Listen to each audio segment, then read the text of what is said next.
Hello and welcome to day 14 of our reading of the 24 chapters of the Gospel according to St. Luke. Chapter 14.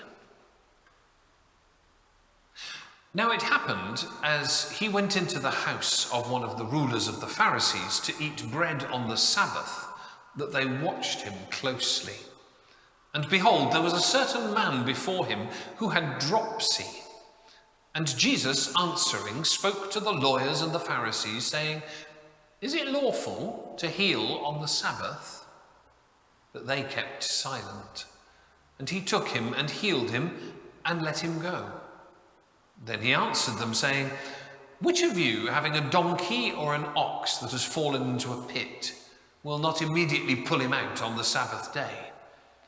And they could not answer him regarding these things. So he told a parable to those who were invited, when he noted how they chose the best places, saying to them, "When you are invited by anyone to a wedding feast, do not sit down in the best place, lest one more honorable than you be invited by him, and he who invited you and him come and say to you, 'Give place to this man.'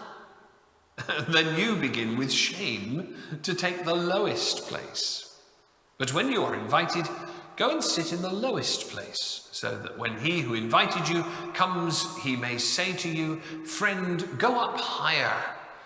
Then you will have glory in the presence of those who sit at the table with you.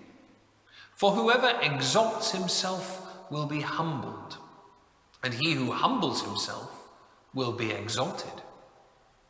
Then he also said to him who invited him, "When you give a dinner or supper, do not ask your friends, your brothers, your relatives, nor rich neighbors, lest they also invite you back and you be repaid. But when you give a feast, invite the poor, the maimed, the lame, the blind, and you will be blessed, because they cannot repay you. For you shall be repaid at the resurrection of the just." Now when one of those who sat at the table with him heard these things, he said to him, "Blessed is he who shall eat bread in the kingdom of God." Then he said to him, "A certain man gave a great supper and invited many, and sent his servant at supper time to say to those who were invited, 'Come, for all things are now ready.' But they all with one accord began to make excuses. The first said to him, 'I've bought a piece of ground and I must go and see to it. I ask you to have me excused.' And another said, 'I've bought 5 yoke of oxen and I'm going to test them. I ask you to have me excused.' Still another said, 'I have married a wife and therefore I cannot come.' So that servant came and reported these things to the master. Then the master of the house, becoming angry, said to his servant, 'Go out quickly into the streets and the lanes of the city, and bring in here the poor and the maimed, and the lame and the blind.' And the servant said, 'Master, it is done as you commanded, and still there is room.' Then the master said to the servant, 'Go out into the highways and hedges, and compel them to come in, that my house may be filled. For I say to you that none of those men who were invited shall taste my supper.'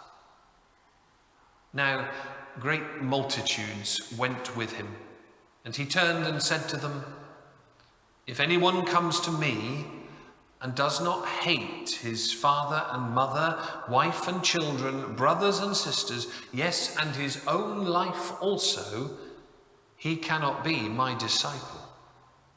And whoever does not bear his cross and come after me cannot be my disciple.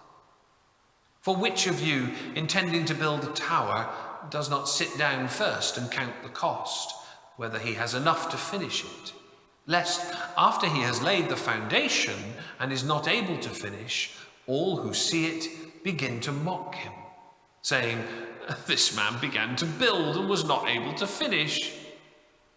Or what king, going to make war against another king, does not sit down first and consider whether he is able with 10,000 to meet him who comes against him with 20,000? Or else, while the other is still a great way off, he sends a delegation and asks conditions of peace. So, likewise, whoever of you does not forsake all that he has cannot be my disciple. Salt is good, but if the salt has lost its flavour, how shall it be seasoned? It is neither fit for the land nor for the dunghill, but men throw it out. He who has ears to hear, let him hear. Here ends our reading of the 14th chapter of the Gospel according to St. Luke. Join me tomorrow for chapter 15.